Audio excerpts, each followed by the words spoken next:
So the tip this week is when you're going to go vehicle shopping, pay cash. What's Dave say? The wife will hunt it down. She'll hunt and hunt and hunt and hunt, and then when she finally finds something, he'll go in and kill it and bring it home. Well, I did both. I did the hunting and hunting and hunting and hunting and hunting. And so this last weekend, we finally went out and we finally got the truck we were looking for a long time. Yay! Woohoo! And it was the price we got it for, or the price we wanted to spend. So the tip, the real okay. So lay out the facts. Like, how did you kill it? Pay cash. That's our tip for the week. A new used. And you can do it. And we don't want to hear that you can't do it, but, because we know that you can do it. We have 3 paid-for vehicles. We do. So, here she is. It's always a girl. It's never a guy. I don't know why, but here it is. Here she is. So, you're kind of bumming the show here, Judy. Oh, TT, she's making it look good. We're going for a walk. So, we thought this would be a great time to show you guys the truck. So anyway, here it is. Do you want me to get like the details of cost and all that? Isn't she pretty? What is she? It's a 2003 2500 GMC 4-wheel drive 4-door pickup. That's a family version. It's the family truckster. So, okay, so we went in to pay cash. We went in, and I found it on the internet, obviously. We went and looked at several different vehicles. All of them were basically just different colors and whatnot. So we drove this one. It's in the best shape, has 120,000 miles on it.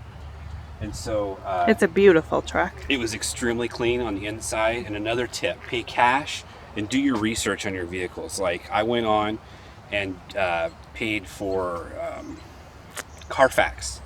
So for like $45, you can run 1 Carfax, or if you spend like $10 more, you can get unlimited. And so I bought the unlimited because I ran a bunch of vehicles. The good thing about that, though, is if someone does the maintenance on the vehicles, all those maintenance records will show up. So that's what the guy that had this before us had. Because you bought it at a dealer. So we bought it at a dealer. But you could look up previous owners. You could look up previous owners, but all of the maintenance records are on there. So this thing has been really well taken care of. There was no guesswork on anything. The only thing that was broke was the speedometer didn't work. But I took that in and got it fixed already, and so we're good to go. So there's nothing really wrong with it other than driving. It's a good truck. So anyway, so we went in. The truck was listed for $16,900, wasn't it? Mm-hmm. Yeah, $16,999. So we went in with cash, and so we went in to buy it. Is that good? Are you having a snack? Sorry, this just totally bombed the tip video. Okay, carry on. She's adorable. Anyway, the truck was $16,900, and so we went in, and I had $12,800. Mm-hmm. That's what I was willing to spend because I had done the research, and for the amount of miles and the shape that the truck was in, that was below Blue Book, so we would come out with equity in the truck. And so I went in there and sat down, and I said, I'm willing to make an offer on the truck. I've got cash. 12.8's my offer. It's a yes or no if you can buy it. So obviously went back and forth, and he went to the back, and I'm on your side. Yeah, the sales guy was like, "Ooh, we want you to have this truck," but the guy in the back, he's a tough guy, and so we went back and forth. He's not on your team. He came back out and he's like, I offered 12.8.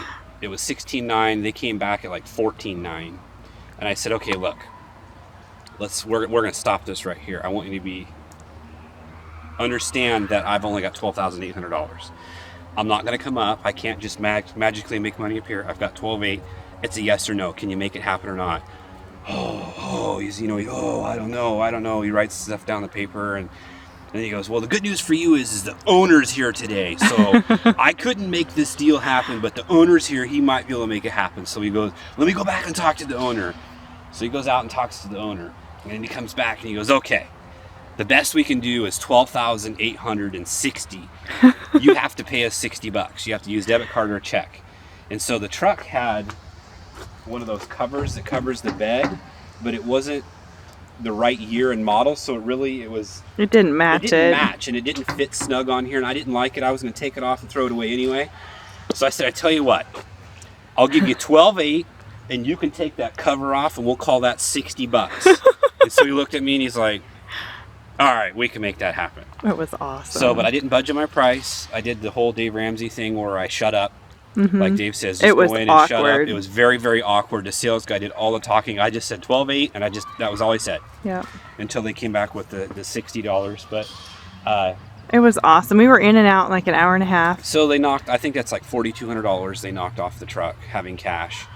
But the second, the guy originally thought I was going to write a check. And I said, no, I've got green cash. I've got like $100 bills that I'm going to slap down and pay. Once I said that, the guy's eyes just got big and like his attention changed. Like the way he was talking to me changed. So I don't think they would have knocked $4,200 off if I were to finance the truck. I really don't. So it just goes to show that if you hunt and hunt and hunt and hunt and save and save and save and save, you can get a truck and pay cash for it, or a car or motorcycle or whatever and pay cash for it. And there's no payments that are following me home. It feels good, it's done, it's paid for. So. And you got it for the price. And I got it for the price I want. What was the original sticker price on this truck? Because you could tell that from Blue Book. I looked it up, and this truck comes stock in 2003 with all the options and stuff on it was about $34,000. We got it for $12,800. I got it for $12,800. And at Blue Books, the way it Blue Books right now, it's at about 14 something, 14.4 Blue Book, something like that. So we have equity in it. I mean, we have all equity because I paid cash for it, but if I had to sell it right now, I could make more money than when I paid cash for it. Right. Plus, it has like a lot of aftermarket stuff. Like it's got a little bit bigger tires. It's lifted. And it's lifted. It's got a 2-inch. Has a muffler. T loves the muffler. The guy before me put put 4-inch exhaust on it, so it sounds really, really nice. Tennessee loves it. She gets in the truck and like we take off at a stoplight, and she's back there and she goes roar. She roars like the truck, like and then truck. she goes bye bye, and she giggles. Do you love Daddy's truck? Yeah, so the girls haven't seen it yet. They're with Grandma for spring break. We're so excited. So for those of you who think that you can't get a car with cash, you totally can. You totally can. We've done it 3 times now. And it's just selling what you've got. You know, if you owe a lot on your vehicle, and either paying cash for what the difference is or saving up your money. Like Dave gives a really good analogy in FTU, and that's to whatever you would spend, like this is equivalent to like a $300 a month payment. So you save that up for a year, and that's $3,600. So you could pay cash for a $3,600 car that first year. Then you're driving a cash and pay for a car, and then you do it again that second year, and you just keep upgrading your vehicles like that. Obviously, we were saving a lot more than $300 a month. So. Yes. Yeah. And we 5 could save years. It for a while. 5 years this man did not have a truck. And that's what they got. That was the other thing, is you guys have to, like if you buy cash, I went in there. Lots of planning. I was very upfront. I was clear. There was no lying about what I wanted. Yeah. I did the shut up method, and I totally was straight up front with the guy about the walking away. I told him, I said, hey, I've gone 5 years without a truck. I don't need the truck today.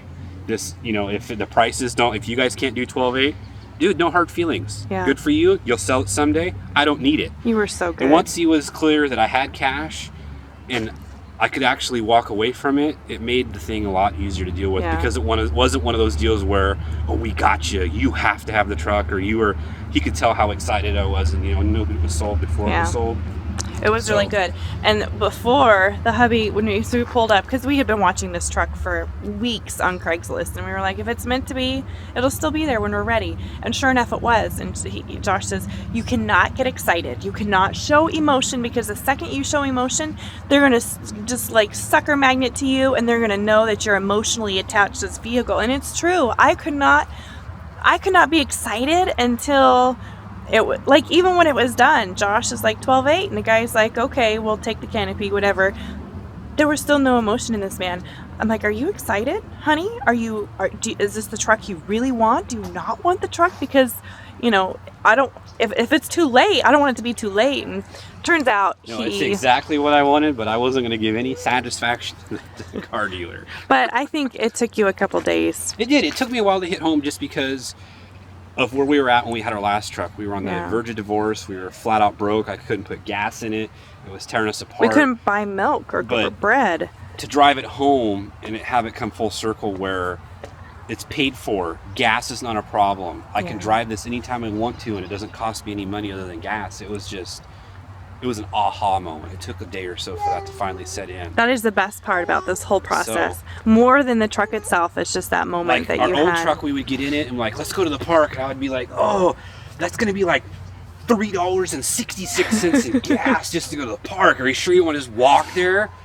that's not a problem of where we're at now in Yeah. our journey, because we've paid everything off. We pay cash for everything, and so We can afford the gas. you can afford the gas. So you know, Yeah. it is what it is. Yeah, and it doesn't get the best gas mileage. It's like 15 miles a gallon. Like 15. But it's what we wanted, and it also it's our third vehicle. He's got a car to go to work. I've got my mommy missile van, and then we've got this to fit the family. Eventually, we're gonna haul a trailer.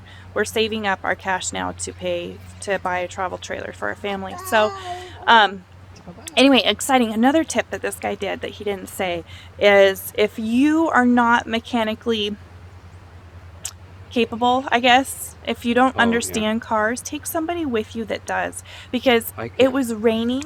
It was raining, and we took the sales guy for a drive, and I asked him all these things. I said, first of all, I want to go down a street that has bumps, because I want to see the suspension. I said, I want to go into a parking lot and test out the four-wheel drive. And he was like, every time I asked him this, he's like, well, I've never had anyone ask that question before. And I said, when we get back to the shop, is there somewhere I can pull the truck up and look at it? He's like, well, yeah, why? And so we got back to the shop, and I'm fairly mechanically, there's a lot of things I can do and have done on our cars, but I went and put my grubby clothes on, and I grabbed my blanket, and I crawled underneath the truck and was checking for leaks and checking for maintenance and checking for big parts things, just to make sure everything like was engine there. leaks, oil leaks and transmission leaks, and to see, if you get down there and you look, you can see parts that have been removed, like the transmission pan and stuff, to see if it's been changed before. I mean, there's things you can look for if you know what you're looking at. And so I did that, and that kind of embarrassed the sales guy to the point where the manager actually came out, and he was like, well, what's this guy doing? Well, he just wants to look underneath the car and make sure it's all mechanically there. And I mean, I checked there, I popped the hood, checked all the fluids, pulled the air filter out. I mean, you touched everything. I touched everything. I think I really embarrassed them because they never had anyone do that before, but I strongly recommend it, because a couple trucks before that we took for a test drive, and they looked pretty decent, and they had a little bit of wear on the inside that could be cleaned up or whatever, and it drove pretty good. But when we got back to the dealer and I crawled up underneath of it, it was just like dripping oil. I mean, like drip. I mean, it was in bad shape mechanically. And of course, they're like, oh, I've never noticed. Yeah. The rest of it could have been in mint condition, but that's not enough to go with a bad. So don't trust the dealer, because they are not on your side, you guys. So if you don't know how to mechanically do a lot of repairs and stuff, take someone with you. Or take it to a shop. Say, hey, I want to test drive the truck for an hour, and take it to the closest dealer and pay $89 in labor or whatever. Just have them do a quick 1 hour inspection on the truck. And if there's no problems, the dealer should not have an issue with you doing that. No. Yeah. So here it is. There's our tips, you guys, and our beautiful brand new paid for truck. Good job, honey. Woo-hoo. For the week. Sorry, I interrupted you. That's all right. You can buy a car with cash. If you guys try really hard, save really hard, and you're really, really diligent about what you do with your money, you can get exactly what you're looking for. Stay focused. Stay focused, and don't get the I wants and the buyers where you just get in there and you're like, ooh. Take your time and think it through. Yep. You can do it, you guys. Okay, we'll see you next week.